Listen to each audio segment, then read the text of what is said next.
just to start off the session, I know I asked them to come to the panel setting. I'll ask them to introduce themselves individually to give you in-depth information of what they do, how they're involved, and then we'll move into the moderation part where Balucci will be able to walk us through that. So let's start with Balucci. Good afternoon. Good afternoon. Good afternoon. Good afternoon, everyone. My name is Micah Balucci. I run an organization called Abanaverse, which is, I think, one of the conveners, as you can see up there. And my role is to bring, I'm an entrepreneur, so my role is basically to bring stakeholders together, to bring the stakes and then raise the stakes. So I try to think of myself as a resource mobilizer. And in terms of the organization, what we're trying to do is we're trying to understand where the opportunities exist, not only for the generation right now, but also for upcoming generations. And we're looking at not just entrepreneurship, but also the creative sector. Because sometimes we talk about entrepreneurship and we forget that the creative sector holds a big chunk of that. So in a nutshell, my role is trying to ensure that those two aspects of society actually grow and thrive as we move into the future. Yeah. I think before I start, let's give him a round of applause. Yeah. So, Thank you. My name is Anthony Wasonga, also known as Songa, and I am a creative. I'm the CEO and founder of Cadabra Creative, which is a disruptive marketing agency. Okay. No problem. I think we can go again. So my name is Anthony Wasonga. I'm also known as Songa. I'm the CEO and founder of Cadabra Creative, which is basically a disruptive marketing agency in Kenya. How many of you have been seeing these amazing creative billboards as you're driving down the road? The ones that have some funny languages, just something creative. Basically, you've been seeing that? There's a 75% chance when you've seen those billboards, it is me and my team, including my co-founder Derek, with us today. So as we talk a bit more, I'll be sharing on that. Thank you. Nice. Thank you. I don't know if you can hear me or I need to use the mic. Just position. Okay, good. So I'm Emmanuel Sogomo. I'm a technical architect at NTT Data. Basically, what we do as NTT, we've actually evolved or metamorphosized over the years. We've previously been known as Access Kenya, and we were always known as a connectivity provider. So we would always be a one-stop shop when it comes to internet connectivity. But then we've also gone ahead, and this entity known as Access Kenya was acquired by a South African entity known as Internet Solutions. Then over the years, Internet Solutions was also a division of Dimension Data. And we decided to then work together because we were working as separate entities here in Kenya. So Dimension Data and Internet Solutions came in together. Dimension Data being, of course, specializing in systems integration. Then we merged and combined the synergies, and therefore we are now working together under, or we worked together for a couple of years under that one brand known as Dimension Data. Then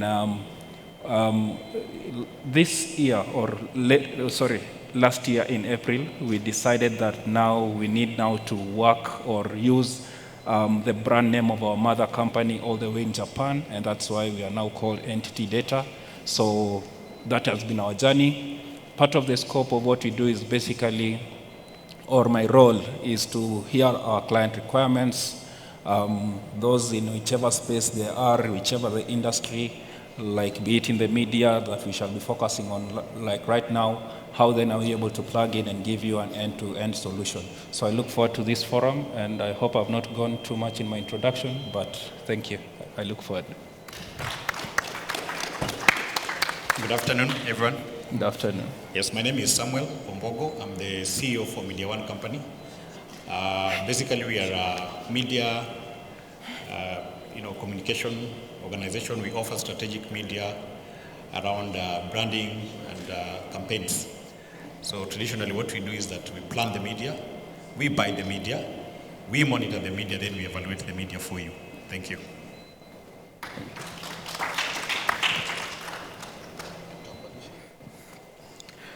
All right, thank you. And so I think from everyone who's on this panel, there's a lot that we have heard about media. And I just want you, as we're listening to the discussions that are going to take place, look at it as you have a front end, you have a back end, and then you have an entrepreneur somewhere in between. The entrepreneur is myself. You have the front end, back end. You have also another front end and the back end here. So I think right now we're looking at strategies for success in the creative industry specifically. And the reason I'm saying this is most of the discussions that we had in the morning, we were discussing about how do we start consuming our content. Then we've also discussed how do we leverage on AGOA in terms of export. So the other thing we're looking at here is how do we export the talent that we have on the continent, how do we package it and make it attractive, the same way that they do in Hollywood for us, and we just end up consuming and consuming. But I think we now need to move into a space where we're now packaging and exporting the same talent. So I think my first question that I'd like to pose, I'd be posing this to Emmanuel. And so this is dimension data. Internet, right? Entity data. Entity data. Now, yes. So you talked about systems integration, yeah, and the end-to-end solutions. Yeah. So we're looking at the back-end infrastructure. Yes. I want to say this because if you think about Amazon, you see Amazon maybe as an e-commerce platform, or you might see Alibaba as an e-commerce platform, but the back end of those platforms is data storage, cloud servers. There's a whole back-end system that allows their infrastructure to thrive and for other people to use those systems. Example, people who sell on Amazon have to use that infrastructure. My question is, where are some of the opportunities, just on a general sense, that we are not seeing, that maybe international companies are taking advantage of when they come to Kenya, that maybe local companies are not being able to take advantage of? Thank you for that question. I think one of the key things I missed when I was introducing the company is that it is indeed multinational with a local touch. And that's why, as we are here right now, we have representation all the way in the Middle East, Africa, going into South Africa, and even UK and across the globe. So, as you've rightly put it, we have the entire infrastructure that is able to assist our clients and even those in the media industry to be able to have or build a footprint in which they can now be able to be successful. Mm-hmm. Some of the key things that we have, for instance, is that we have 13 data centers across Africa, which then host some of these hyperscalers, the Amazon that you're talking about, the Google, the AWS, of course, which is the Amazon, and also Microsoft and the likes. So we are the ones actually providing all these infrastructure, the interconnectivity between the data centers, and with this then we are able to give our clients and you who are the content consumers an infrastructure that will be able to access the content in a more or in a better experience. And some of the ways that we even do this is even to bring the content more closer to you through things such as CDNs, which is the Content Delivery Network. Some of you maybe get amazed, how is it that today you try and access a content, let's say, be it Netflix, be it on YouTube, and the experience here in Kenya is like you're just connected directly to the server. And it is because of some of these local peerings that we have within our own infrastructure that enables you to have such an awesome experience when you are now on our own infrastructure. And we take pride in this because even in our own infrastructure, let's say in the connectivity space, we actually provide our network traffic goes up to the extent of around 600 gigabytes of internet traffic, which is now the global traffic that actually traverses our own network. So when it comes to giving those in this industry a company that has a footprint, then they should look at us to be able to give them that infrastructure to grow and even to be part of their digital transformation journey. This one is even the most recent client for those who are football fans. A team like Arsenal actually partnered with us to be their digital transformational partner. And with this, then they're able to build on things such as machine learning, how are they able to interact with their customers in a more better way, the analytics behind it, and also to provide generally a better user experience when they're also interacting with some of their platforms and even some of their shopping platforms, etc. So we look forward and we are ready to partner. And these are some of the key things that we are looking like he said is in the content industry. These are we are actually a company that can enable you to have that global footprint with still a local touch. I hope I've answered your concern, yeah. Yeah, I like that, thank you. And I'm going to have a follow-up question for you, but my next question would go to Anthony. And, I'm just curious, you said that as we go out, most of the billboards that you see, with the names, the different writings, 80%? 75%. Or 75% are being run under Cadabra Creative. Are being created by Cadabra Creative. Nice. So tell us a little bit about how you were able to spot that opportunity and how we ourselves can leverage, because I think maybe there could be a disconnect on what exists there in terms of advertising, in terms of how we can participate as entrepreneurs, as business people, or as creatives trying to sell their work. For sure. So a billboard is basically just one avenue or one channel or one vehicle for you to take something across, yeah? So, every business or every personality, it's good to start looking at yourself as in terms of being the message that you want to pass across, or also the vehicle that you want to take here. For example, if you're an Arsenal fan, as you've mentioned, you go to them, part of the thing is that you might not have a cup, but you might have plates that you can serve people with. So the billboard is something that we tend to look at as a vehicle to transform. Same thing that you can look at it is this way, is those streaming platforms. And let's look at it at a wide scale. I'm about to drop for you guys something that has helped me make quite a lot of money, has helped me help quite a lot of brands, and it's turned me into sort of a fortune teller where I can see the future.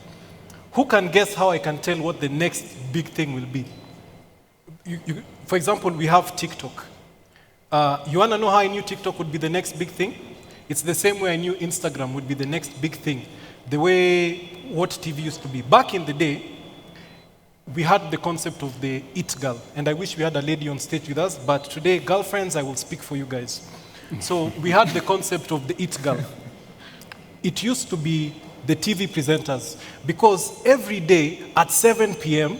or 9 p.m., people would sit around the TV and we'd have this one really attractive lady, this attractive man, reading news, and everyone knew who they were. So from Mombasa to Kisumu to Nairobi, they were in front of our faces. Slowly by slowly, it started changing. And as the culture was evolving and we were moving away from our TV screens, in came Instagram. And we moved from now, let's say, maybe Julie Gishuru to Vera Sidika and Huda through Instagram. Something happened a few years ago whereby the pandemic came in and we were all at home. We were all at home. For those of us that had bundles and connectivity, we were glued on this screen. We weren't glued on the TV screen, we weren't glued elsewhere. It was on this screen. And Major releases a song called Utawezana featuring Femi One. And we have this young lady in her, maybe she was 19, early 20s, who did a simple dance in shorts and, let me say, a crop top that went viral. In comes Aziad. And literally overnight, she was all over our screens, she was all over the headlines, everyone was talking about her. And that was the moment that I knew TikTok is the next frontier. As of right now, we've not yet had another It Girl coming in from any platform, although I do believe these other streaming platforms are what are going to convey that. And very soon, we might have the likes of Twitch. Does any of us know about maybe Twitch? Show of hands. You know Twitch? I do think there's quite an opportunity for a new person to come in and capitalize on that, and that is going to now shift everyone's attention and focus onto that platform, and brands will now also go to that platform. So what a billboard used to do, and still does, all these other platforms can do. I hope I've answered your question. Mm-hmm. Yeah, thanks.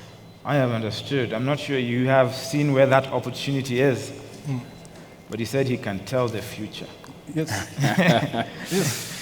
So when we're alone, I'm going to ask you what the next big thing is. Okay. So moving on to Sam, you talked about planning, buying media, and then monetizing. Was that it? Monitoring. Then monitoring. Okay, make money. How do you go about this process? Okay, basically, media buying is backed by data. We use research figures to be able to tell and predict our demographics, who is watching what, where, at what time. So based on that, then I'm able to, or rather we are able to plan your media. If you are, say, promoting a children product, we'd want to know what are they watching and what time are they watching this. Of course, we can only be able to get that information using data and research. So we are able to plan brands along those demographics. So of course, we have the traditional media, which is now dying off, which is basically the newspaper, TV. Of course, I don't know how many of us listen to radio. But then all this, before you buy media, you look at the demographics. And of course, it is so thorough that you can be able to tell. We have prime time when people are watching news, for example. Of course, the cost of that goes up because of the viewership at that particular point. But we use purely research to be able to buy media. Did I answer your question properly? Yes, it does. And now, how can someone capitalize? Do they come to you to buy media? Example, I'm speaking for an entrepreneur, maybe age 18, 19, who are looking to get into that space. Or maybe you can give us a few golden nuggets. Okay. I think traditional media is very expensive. Putting an ad in the newspaper, a quarter of a page advert is steep. But because we have now social media and digital media, it's become cheaper.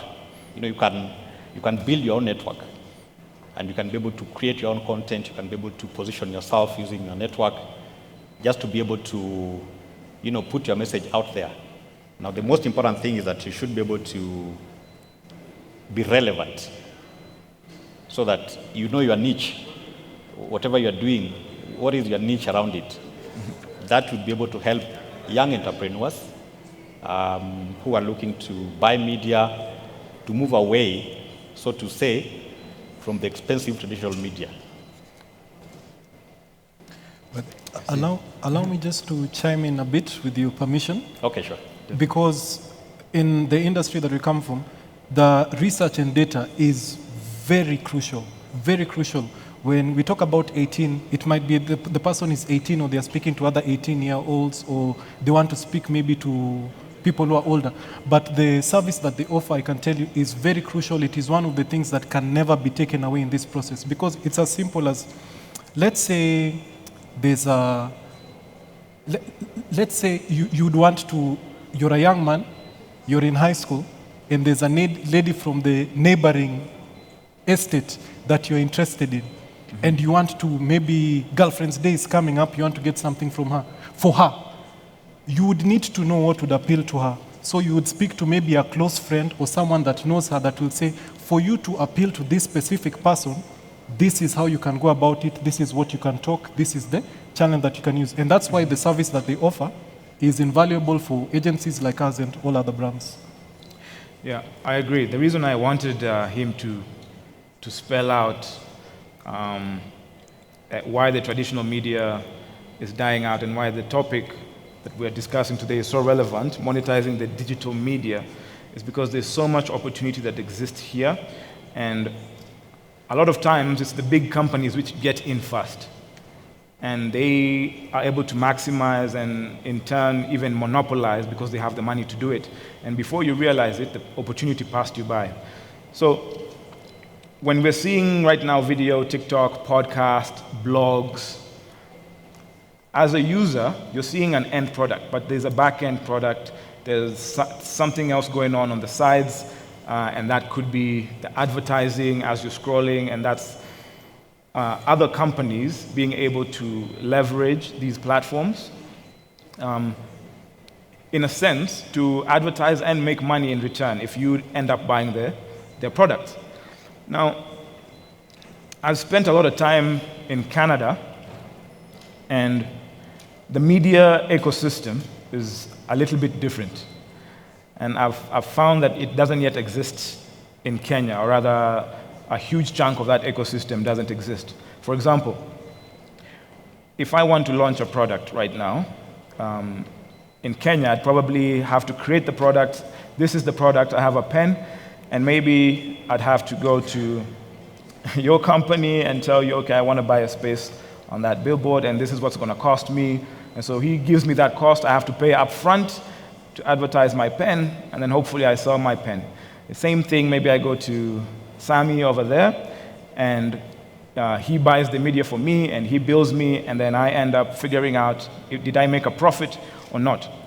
What I found very interesting when I was in Canada is they leverage heavily on an affiliate network, meaning someone else does the work.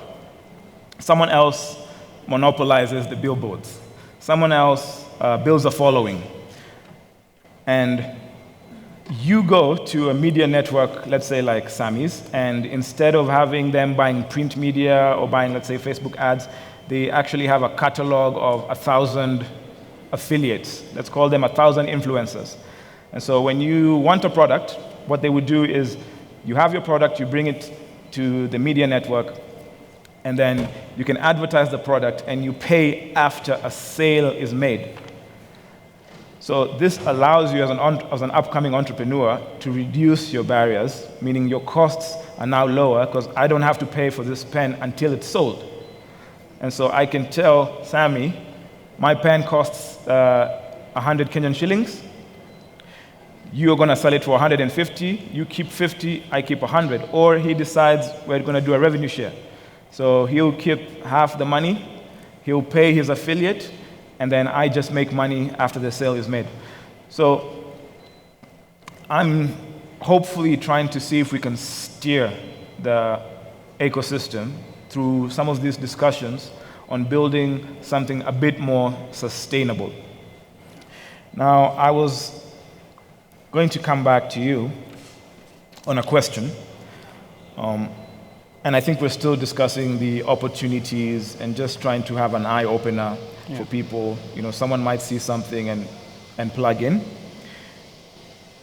In terms of content distribution, because that's where we're headed. Yeah. Content distribution. Right now we've just had the creative discussion, and people are talking about now putting out our own content, which hopefully the Hollywood machine will take notice. But we have to put out the content. And for us to put it out and have it noticed, we have to have it distributed. And what steps are you guys taking, or what initiatives do you have that are helping people who are not able to access data at those high levels to have that access and gain the opportunity to distribute the content that they're making? Good. Thanks for that question. So some of the things that we've done to make it easy for you to distribute your content is like some of the other services that we provide is like providing you with cloud services. That is, we are able to initiate a virtual server for you anywhere in the globe. Just tell us the region that you would like to host it, and then we can be able then also to provide the relevant connectivity. And it's also good also for the audience here to know, for instance, irrespective of where you're hosting your content around the globe, as I said, using any of the hyperscalers, we can still be able to give you a direct connect or an express route to that instance for you. So this then makes it, or makes even your users to have access to that content in a much more lower latency, that you can put it that way. That means it gives you a near private line experience, unlike going through the global internet. So this one then gives you a better experience. The other thing that we're looking at as part of your question is that it's not just a matter of providing content, but also how are you complying when it comes to governance risk? And we have regulatory bodies around. So how are you complying with that? So these are some of the things that we have to look into. Are you adhering to the GDPR guidelines? Are you also looking into the data protection of 2019?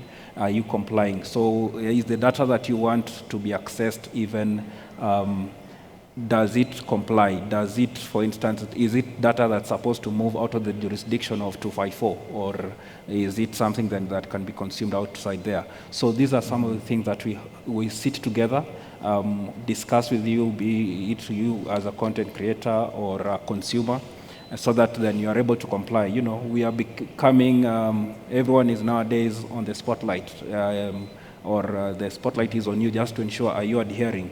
We are aware of a certain use case recently whereby a child or the parent of a child took the parents to court, the administration of the school to court, because the photo was used of that child. Mm-hmm. And they were being asked to pay close to 10 million Kenya shillings thereabout. So again, how are you complying with all these regulations that are outside here? So you could be a small person, but because of what you might do in terms of providing content, you might end up killing your own business. That's why even in some of the local content that we see, you see some of the number plates of cars being blurred, because you never know who that person is or where he told his family he was, and yet you can spot the number plate of that car somewhere in the streets. So you need to be very sure of what your compliance. Apart from that, in our industry again, or where we are, as an enabler, as I said, we are also looking at, we know that connectivity forms a core in all this, or a core concern in giving your end user the better experience. So what we are looking at as well is not just providing connectivity, but also how is this connectivity secure? Everyone out there is giving connectivity even right to your home today. Mm-hmm. And we have the TikTokers, the WaterView, providing content using those connections at their home or anywhere in the field. But how secure then is our own connection, for instance? And that's why we look at aspects of security, because we have people who, like in his case, you could provide digital content, but you have a competitor who can unleash bots into your own environment, and therefore your services become unavailable. So we have things such as anti-DDoS solutions with us, which then basically this represents a solution that denies distributed denial of service. So we are able to mitigate such when there are those attacks into your environment, because they are volumetric in nature, and therefore they are there to try to hamper or make your services unavailable. So we give you this connectivity, we can bundle it up with these solutions such as the anti-DDoS solution, and therefore as a subscription-based, whereby you're able to pay it as a service. And with that, then you're able to ensure that your content is available and not subject to or prone to those malicious attacks outside there. So it's something that we believe we can have a sit down with whoever that person is outside there. Let us craft a solution for you, and let's make it easier for you to monetize your own content, and also to ensure that it complies and meets all the threshold that is outside there. Yeah, I think I'm listening and I'm hearing a lot just from my own personal deficiencies, even in my own company. I don't understand the data policies. And I'm not sure who reads data policies here, unless you're actually working in the field. But this is increasingly becoming something that you need to have a great understanding, especially if you're putting out content. And if we're becoming an age of just content creators, then definitely understanding the data policy so that you actually are able to sustain the amount of money that you make, not get into trouble. These are key things to take note of. I like, just on that, I'd like to understand, are you able to collect data when, in your model, in your business model? Are you able to collect any data per se? And my follow-up question is, how do you monetize what you do? Are we able to collect data? I think yes, we are. And by the thank you for that was an amazing, I myself have learned quite a lot about that. I know, thank you. Because one of the fears that people have nowadays is with TikTok.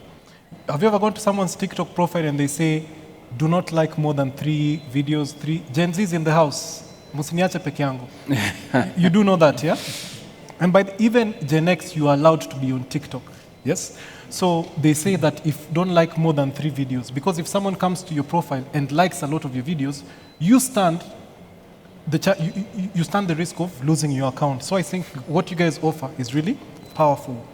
You've asked about is there a way to collect data, and is there a way to monetize it? So I'll use what we've done for brands and also at a personal level.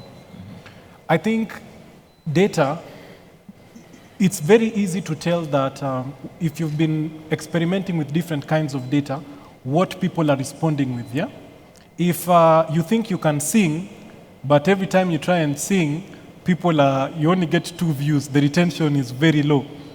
But let's say maybe when you're doing get ready with me content, or you're doing like a makeup tutorial, shares, everyone is sharing. That's the surface level of looking at the data. People are resonating with this when I do this. That's the surface level. There's also many different tools that you can use to see what people are talking about, what people are resonating with, what are the hot points, like in a video, which is the part whereby people have been watching quite a bit and rewinding over and over again.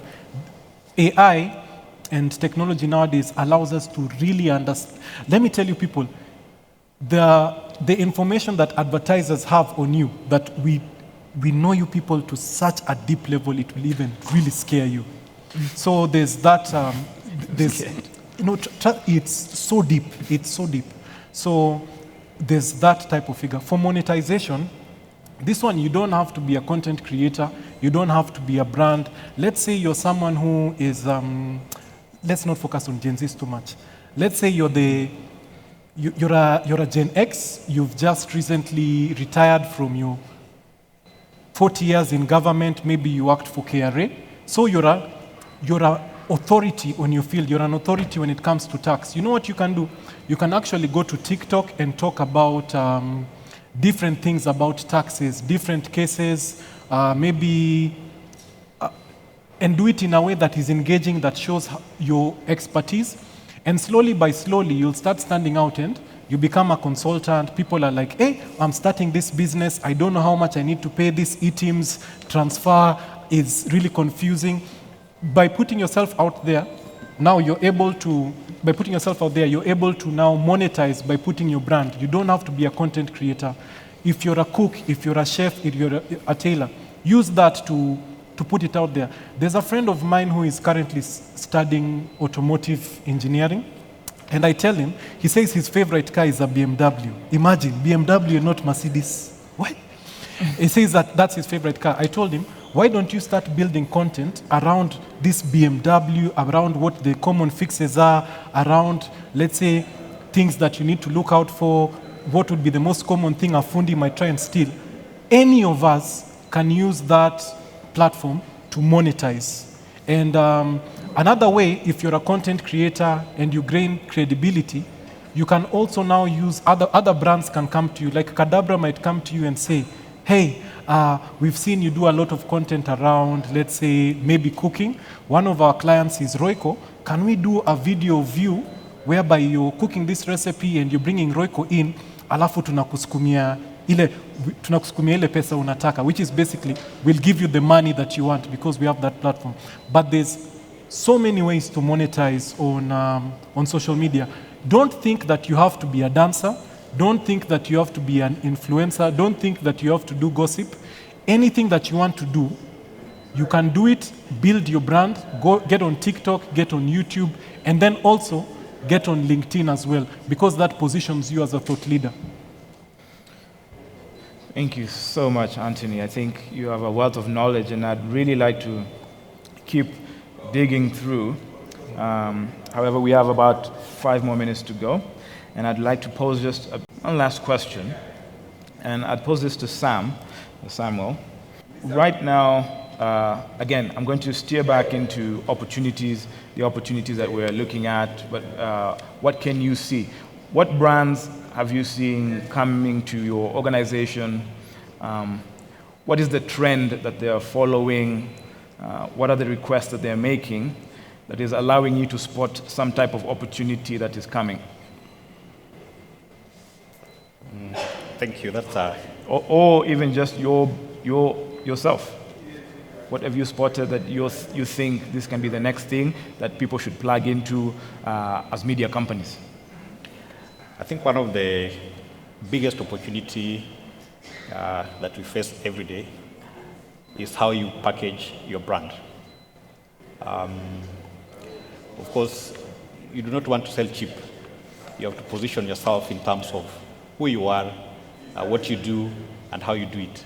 So the way you package yourself is one of those big opportunities for anyone who wants to move to the next level. And how do you do this? One is to be able to keenly listen to feedback from what you create. If you're doing any content creation, for example, what are people telling you about what you've created? The comments. The comments. So that way you're able to improve your game, you're able to plug in the loopholes, and then you're able to, get a better view of what you're doing. Secondly, of course, you need to also be creative and innovative. Like he says, don't think you'll make money only by dancing on TikTok. You can do something different in a very innovative way, okay? Thirdly, of course, you need to expand your network, okay? Build a portfolio for yourself. Showcase what you're doing out there. That way you have big opportunities to be able to, you put yourself out there in terms of opportunities, right? Mm-hmm.